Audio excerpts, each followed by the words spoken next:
Shalom saudaraku yang dikasihi Tuhan. Hari ini pastor message yang terakhir di tahun 2020 karena kita sudah ada di penghujung tahun 2020 dan lusa kita sudah masuk tahun 2021.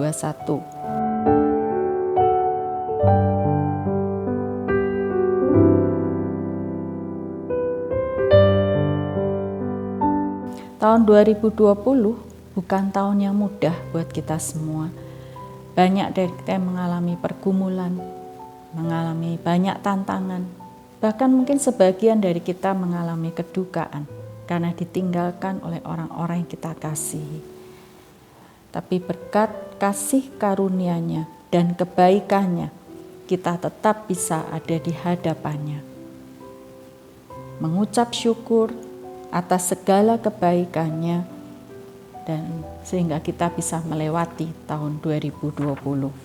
Di penghujung tahun ini Tuhan lebih banyak bicara tentang hati. Itu sebabnya judul pastor message hari ini saya beri judul transformasi hati.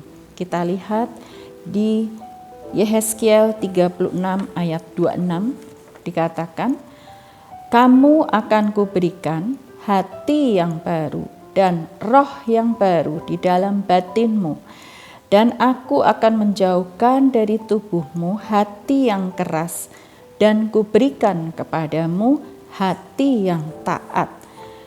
Di situ dikatakan ada hati yang baru dan roh yang baru. Kita lebih soroti ke hati yang baru, bahwa hati yang baru itu yang bagaimana? Hati yang baru dikatakan hati yang tidak keras. Tuhan akan menjauhkan dari tubuh kita hati yang keras. Berarti hati yang baru adalah hati yang lembut, hati yang mudah dibentuk. Hati yang keras itu memiliki pengertian. Yang pertama adalah tidak mau bertobat dari jalan-jalan yang salah. Kita lihat di Yeremia 5 ayat 3. Dikatakan, "Ya Tuhan, tidakkah matamu terarah kepada kebenaran? Engkau memukul mereka, tetapi mereka tidak kesakitan. Engkau meremukkan mereka, tetapi mereka tidak mau menerima hajaran. Mereka mengeraskan kepalanya lebih daripada batu, dan mereka tidak mau bertobat." Jadi yang pertama, hati yang keras itu adalah hati yang tidak mau bertobat. Itu sebabnya waktu kita terima Yesus sebagai Tuhan dan Juru Selamat, kita diperbaharui roh kita dan kita dibentuk terus hati kita untuk mempunyai hati yang lembut, hati yang mau bertobat, sungguh-sungguh bertobat. Kemudian pengertian yang kedua, hati yang keras adalah hati yang tidak suam-suam. Kita lihat di Sefanya 1 ayat 12. "Pada waktu itu aku akan menggeledah Yerusalem dengan memakai obor dan akan menghukum orang-orang yang telah mengental seperti anggur di atas endapannya, dan yang berkata dalam hatinya, Tuhan tidak berbuat baik dan tidak berbuat jahat."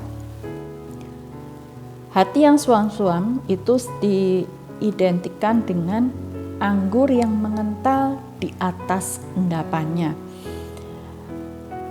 Saudara mungkin pernah lihat bagaimana seseorang yang ahli mencicipi anggur itu akan meminum anggur ketika dituang di gelas itu tidak langsung diminum gitu saja, tapi dia akan putar dahulu, saudara.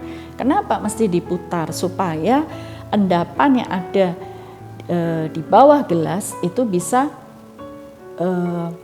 keluar, ya, bisa tercampur dengan baik dan mengeluarkan aroma yang khas dan rasa yang lebih baik dari anggur. Jadi seseorang menentukan kualitas anggur itu dari rasa dan aroma yang keluar, karena mungkin lamanya difermentasi, kualitas buah anggur dan sebagainya. Tapi kalau orang yang suam-suam kuku itu seperti anggur yang mengental di atas endapannya. Orang Kristen yang mungkin kita sudah lama jadi Kristen, tapi jadi Kristen yang suam-suam. Kita kehilangan rasa, kita kehilangan aroma yang tidak bisa dirasakan dan dinikmati keharumannya oleh sekeliling kita. Nah, seringkali hal yang kedua ini, hati yang suam-suam ini yang kadang kita merasa nyaman, kita masuk dalam zona nyaman. Apalagi mungkin dari kita yang sudah melayani, sudah bertahun-tahun jadi Kristen, masuk dalam pelayanan. Seringkali kita merasa ya sudah baik-baik semuanya. Tapi pernahkah kita mikir bahwa Tuhan ingin lebih lagi menyelidik hati kita seperti dari Sefanya 1 tadi dikatakan. Ya, Tuhan menyelidiki hati kita. Saya jadi teringat dengan lagu Selidiki aku, lihat hatiku, apakah ku sungguh mengasihimu Yesus, Kau yang Maha Tahu dan menilai hidupku, tak ada yang tersembunyi bagimu. Dikatakan di situ, saudara, ketika Tuhan menyelidik kita, melihat hati kita, Tuhan yang Maha Tahu dan Tuhan yang menilai hidup kita, bukan kita yang menilai hidup kita. Seringkali kita melihat, saya sudah baik-baik aja, saya masih setiap minggu beribadah, saya masih melayani, tapi dikatakan di lagu tadi, Tuhan yang Maha Tahu dan Tuhan yang menilai hidup kita, dan tak ada yang tersembunyi di hadapan Tuhan. Nah,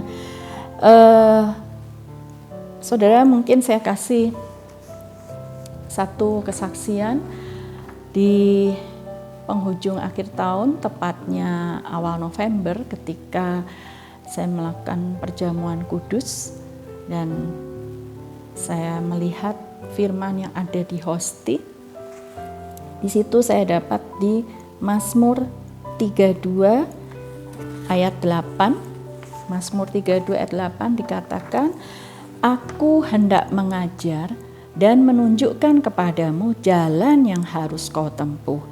Aku hendak memberi nasihat, mataku tertuju kepadamu. Ayat ini kuat berbicara, saudara. Ketika saya selesai perjamuan kudus, saya masih ingat ayat ini beberapa hari kemudian, dan apa yang hendak Tuhan ajarkan kepada saya. Nah, tadi dikatakan bagaimana supaya kita punya hati yang lembut, hati yang mau diajar Tuhan, hati yang mau diberi nasihat oleh Tuhan. Caranya untuk supaya kita bisa punya hati yang lembut, itu kita dibajak dengan firman Tuhan setiap hari, dan kita punya jam-jam doa secara pribadi kepada Tuhan. Nah, memang saya punya jam-jam doa dan saya baca firman, tapi kadang tidak tentu waktunya, saudara. Nah, saat itu seperti Tuhan gerakkan untuk saya punya jam doa yang khusus dengan jam yang lebih awal setiap pagi untuk datang kepada Tuhan. Nah, dikatakan tadinya saya sepertinya kadang agak malas, saudara, karena malamnya saya tidur terlalu malam sehingga paginya saya kadang kesiangan bangunnya gitu ya. Tapi ketika firman Tuhan katakan di situ di ayat berikutnya, Mazmur 32 ayat 9, jangan seperti kuda atau bagal yang tidak berakal, yang kegarangannya harus dikendalikan dengan tali les dan kekang. Kalau tidak, ia tidak akan mendekati engkau.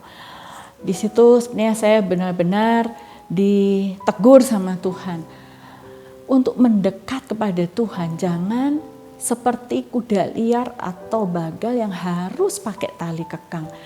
Saya takut akan Tuhan, saudara. Jadi waktu itu langsung saya disiplin diri saya untuk mau bangun lebih pagi lagi untuk punya saat teduh dan doa pagi bersama Tuhan. Ya, sekalipun malamnya kadang sampai larut malam, tapi saya tetap mendisiplin diri saya untuk bisa bangun pagi. Nah, di situ ternyata Tuhan bukakan banyak hal. Sejak saya dapat ayat itu, saudara, ada banyak hati saya yang dibongkar oleh Tuhan. Seperti tadi di lagu tadi dikatakan, tidak ada yang tersembunyi bagimu.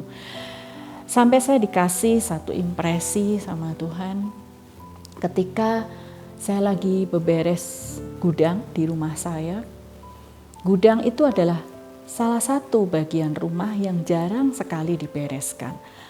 Rumah dari luar kelihatan rapi, ruang tamu rapi, semuanya rapi. Yang paling berantakan itu gudang, karena gudang itu tempat menaruh barang-barang yang sudah tidak terpakai dan biasanya ditutup atau bahkan dikunci. Jadi kalau ada tamu pun tidak mungkin orang akan melihat gudang.